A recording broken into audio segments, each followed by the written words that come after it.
Bonjour, bienvenue, welcome, hello, akkam nagaa jirtu, baga dhuftan, baga wal argne, oshantay, nice to meet you. Je m'appelle Abdurrahman. My name is Abdurrahman Gethan.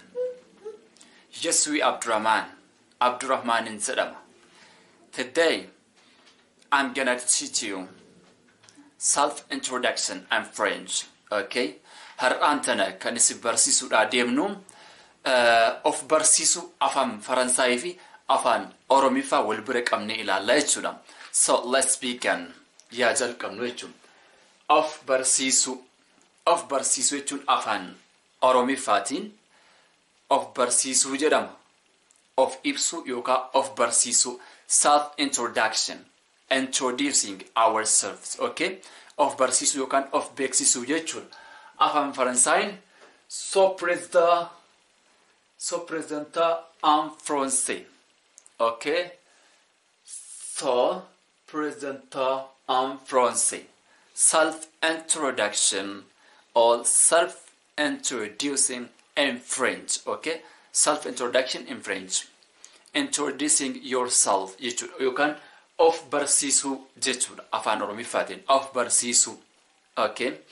Now the first one is nama yogguu wal barsiiftu jalqaba kan jechuun akka Faransaay bonjour, hello jechuudha, okay? Bonjour, hello, je m'appelle Abdurrahman. Bonjour yookaan mootiyyuu enchanté, nice to meet you jechuudha. Nice to meet you, enchanté. Of barsiisu irratti hello, Abdurrahman Ahmad jedhama. Hello, my name is Abdurrahman. Okay, jechuu ni dandeessan jechuu maqaa keessan. Let's begin.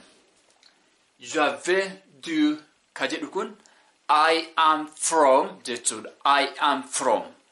Ani biyya keessan irraa jechuu fakkeenyaaf j'avais dû Ethiopia.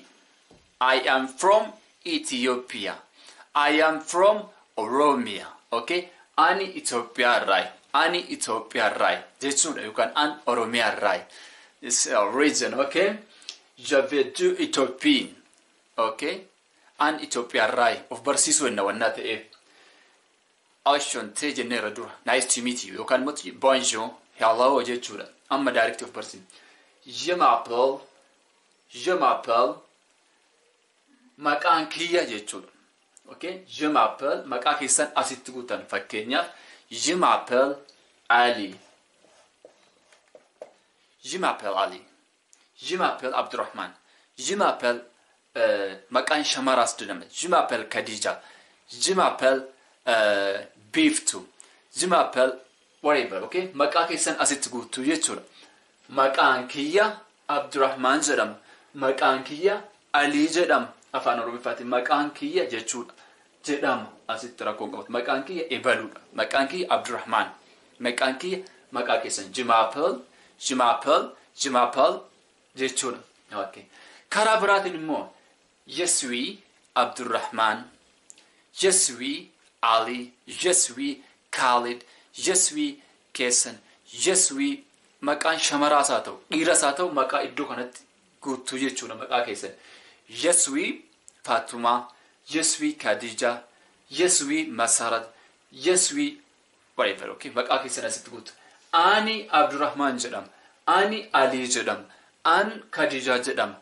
An baqa maqaa barbaadan asitti galchuu dandeessu. Maqaa keessan san iddoo duwwaan kun iddoo maqaan keessan itti galu of barsiisuudha gati ta'eef.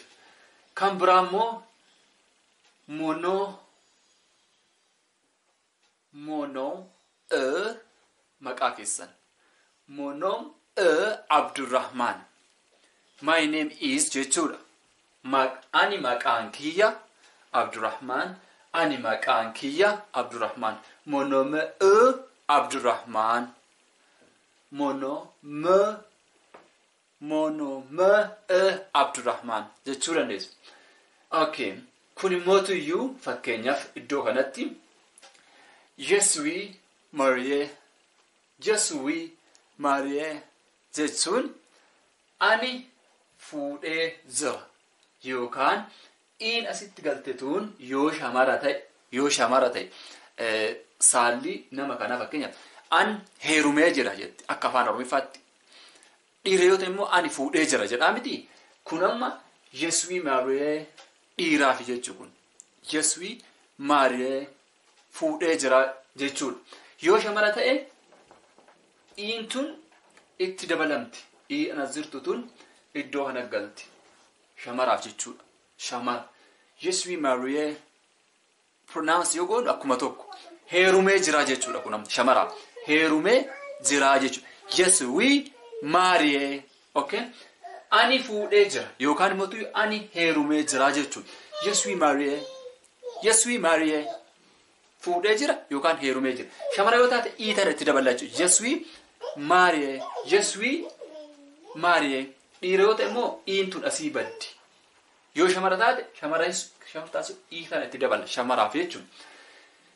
Yoo hin heerumne yookaan immoo hin fuune single yoo taate I am single jechuudha. Kun immoo I am married jechuudha. Fuudhee jira jechuudha kan jalqabaa. Kun immoo Yeswii celibaate. Okay? Yeswii celibaate. I am single. Ani singleidha yookaan qeerroodha yookaan immoo qarreedha jechuudha.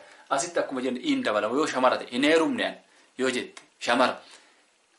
Hin fuune yoo jedhe dhiira jechuudha. Kun amma fakkeenyaaf hin fuune jechuudha. Yeswii celibaate. Ani hin fuune. Yookaan immoo afaan Oromootiin ani hin heerumne. Kun shamara agarsiisa. Kun dhiira agarsiisa. Saalli isaa jechuudha. Okay? Male, female. Masculine isaanii jechuudha. Genderiin isaa. Kun dhiira kun shamara. Ani hin fuune dhiiraaf for male. Ani hin heerumne for female. Okay? Yeswii celibaate. Okay? Ogummaa kee yoo ibsuu barbaadde immoo Yeswii itti dan. Yeswii itti dan. Ani barataadha jechuudha. Ani barataadha. I am a student jechuudha. Ani barataadha yookaan immoo I am a student. Ani barataadha. Ani barataadha. Okay? This is self-introduction in French with afaan Oromoo. Okay? Once let me repeat it. Okay? Bonjour. Enchanté. Hello. Nice to meet you. jechuudha. Je viens d'Éthiopie. Je m'appelle Ali. Je suis Ali. Mon nom est Ali. Je suis marié. Je suis célibataire. Je suis étudiant. Okay? Baratada. Now, practice. Okay? Until next time. Au revoir.